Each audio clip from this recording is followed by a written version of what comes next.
Which is better, the brand new Toyota RAV4 or the Honda CR-V? Well, in this episode, we are going to find out.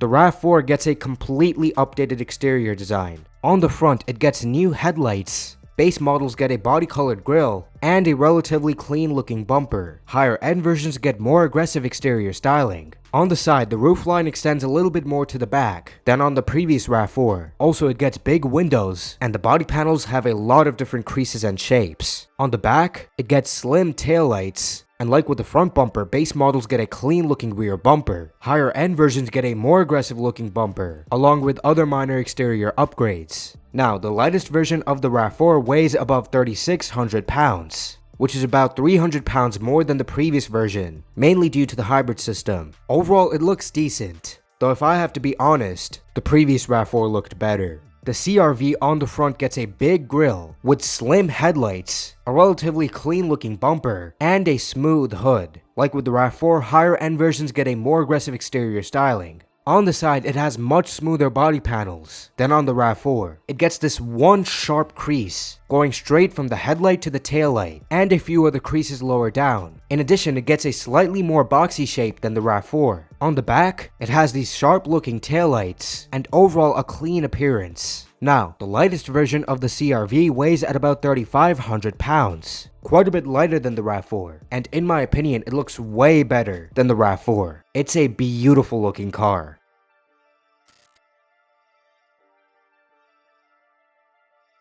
The CR-V has a nice cabin. It has a clean, minimal design with these straight lines going across the dash. The steering wheel looks cool, and it features a nice and big center console separating the driver from the passenger. In terms of interior quality, for its class, it's good. Standard vehicles get cloth seats, higher end trims get the leather seats, and the moonroof. And it features soft touch materials throughout. There are some cheap plastics, but for its class, they're accepted. I should mention that the RAV4 and the CR-V are both only available with 5 seats. Now, for the comfort features, only the higher end trims get heated front seats and the heated steering wheel. Standard trims get none of these. However, every single trim gets wireless charging for your phone, and a 9-inch touchscreen with Apple CarPlay and Android Auto. Both are wireless. The highest level trim gets Google built in, featuring the Google Assistant and the Google Play Store directly in the vehicle. That trim also gets over-the-air updates, so it gets better and better throughout ownership. Base models get regular analog dials for the driver. Higher-end trims get the 10.2-inch digital gauge cluster. And then there are those standard features such as hands-free entry, walkaway lock, the ability to control the climate and remotely start the vehicle from your phone, and more features. Overall, it's a nice interior. It's roomy, and it's a decently high-tech car. The interior of the RAV4, like the exterior, is completely redesigned. It looks modern with the minimal design, this nice wraparound effect from the door cards around the dash, and these big screens. Furthermore, it gets a big center console like in the CR-V, giving it a nice and spacious feel for the driver and the passenger. The interior quality of the RAV4 is also good for its class. Base models get cloth seats like the CR-V. Unlike the CR-V, higher end trims are available with synthetic leather. There are some hard plastics, but for the most part there are nice feeling materials. For the comfort features, higher end trims get the front and rear heated seats, the heated steering wheel, ventilated front seats, and wireless charging for your phone. And this car is very high-tech. It comes included with a 10.5-inch touchscreen and a 12.3-inch digital gauge cluster. You can get a bigger 12.9-inch touchscreen. This vehicle, like the CR-V, has wireless Apple CarPlay and Android Auto. It also receives over-the-air updates, so as you own this vehicle, it gets better over time. Like the CR-V, it also has Google integration and some of the standard features such as keyless entry. But the RAV4 also allows you to use your phone as the key instead of the key fob. Moreover, higher-end configurations get toggle shift by wire. Rather than those traditional mechanical gear shift knobs, you get the switch that electronically shifts the gear, found in premium vehicles. Also, it comes included with a built-in dash cam. And you can get this car with a digital rearview mirror, a 360-degree camera, and a heads-up display. Overall, these are nice interiors, but the RAV4 is way more high-tech.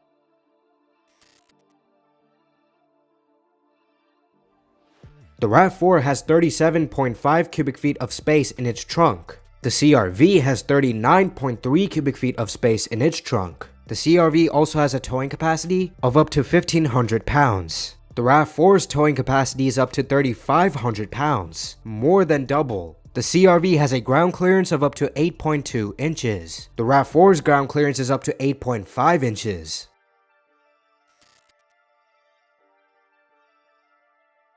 The RAV4 has a 2.5-liter inline-4 naturally aspirated engine, making 183 horsepower. The regular hybrid EV is available as either front-wheel drive or all-wheel drive. The front-wheel drive has one electric motor in the front and 226 horsepower combined. It can go from 0 to 60 miles per hour in 7.5 seconds. The all-wheel drive has another electric motor in the back and 236 horsepower combined. It can go from 0 to 60 miles per hour in 7 seconds. The regular hybrid EV has a maximum combined fuel economy of 44 miles per gallon and a 1.5 kilowatt-hour battery that gets recharged by regenerative braking. And you can drive this vehicle in electric-only mode at up to 40 miles per hour. The plug-in hybrid is all-wheel drive. It has two electric motors which combined with the engine make 324 horsepower. This variant can go from 0 to 60 miles per hour in 5.6 seconds. It also has a combined fuel economy of 107 miles per gallon and a 22.7 kilowatt-hour battery, allowing you to run in electric-only mode for 50 miles on a full charge.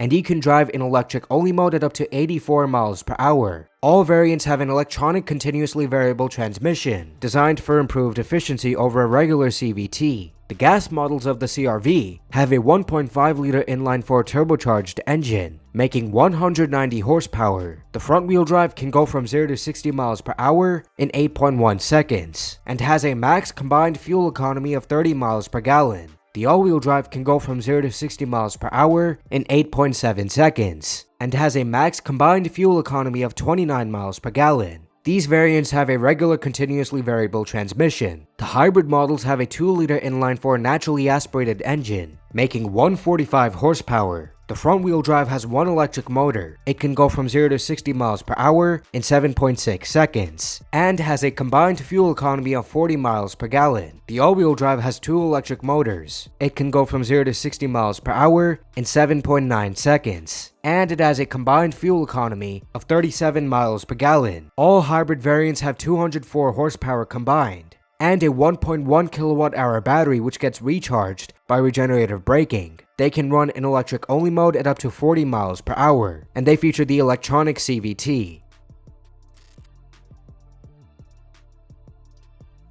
Both vehicles feature traditional coil springs, designed for a blend of agility and comfort. They also feature high-strength chassis for increased torsional rigidity. In addition, they get sway bars to reduce body roll when cornering, improving the stability. And they get a limited slip differential, which can send power to the outer wheel with the most grip, improving corner exiting traction. Now, the CR-V gets variable ratio steering, which automatically alters the steering ratio based on the speed and other driving conditions. This makes the steering more controllable and at the same time have more feel. And the regen braking of the hybrid models makes the driving experience a lot more convenient. Just lift your foot off the accelerator and the vehicles will stop on their own. Now, these vehicles have a lot of driver assistance systems as standard. They both have adaptive cruise control to maintain a safe distance from the vehicle in front, with steering assist to keep you inside of the lane. With these features, they can essentially drive by themselves on the highway. The RAV4 in addition can change lanes by itself and park by itself. And these vehicles get a lot of safety features as standard. They have forward collision warning with automatic emergency braking, lane departure avoidance, blind spot warning, cross traffic alert, traffic sign recognition, and a lot more. Overall, these are advanced vehicles, and these advancements help provide a superior driving experience. So which is better, the brand new Toyota RAV4 or the Honda CR-V?